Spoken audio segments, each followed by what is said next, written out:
ఇగోనులా ఇంకొక ముచ్చట్లకు పోతే ఇవాళనైతే సచివాలయంలో అయితే క్యాబినెట్ మీటింగ్ పెడతారట. ఇక మరి క్యాబినెట్ సమావేశం అనగానే ఏందో బిస్కెట్ల కోసము, ఛాయ కోసము, మంచినీళ్ళ కోసము అట్లా ఇట్లా అనుకోకుర్రలా కొంతమంది జనాలు గట్టినే అనుకుంటారట. కానీ అసలు క్యాబినెట్ మీటింగు ఎందుకు పెడుతున్నారు, దీనికి ముఖ్య అతిథిగా ఎవరు వస్తున్నారంటే మన తెలంగాణ రాష్ట్ర ముఖ్యమంత్రి సీఎం రేవంత్ రెడ్డి సార్ ఉన్నాడు కదా, ఆ క్యాబినెట్ మీటింగ్ అయితే తీసుకుంటాడట.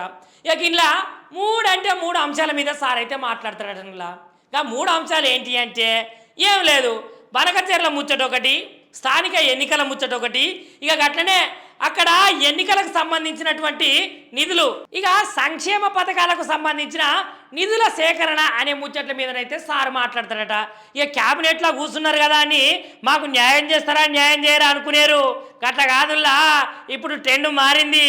ఇక ఈ అంశాల మీద మాట్లాడైతే బనకచెర్ల ఉన్నది కదా, ఇక బనకచెర్ల ముచ్చట్ల మీద కూడా క్యాబినెట్లో బాగా సమాచారం సేకరించి చాలా అంశాల మీద మాట్లాడి ఇక సీఎం చంద్రబాబు నాయుడు సార్తో కూడా భేటీ అయ్యేందుకైతే ప్రయత్నం చేసి నిర్ణయం తీసుకుంటారట ఈ సమావేశంలో.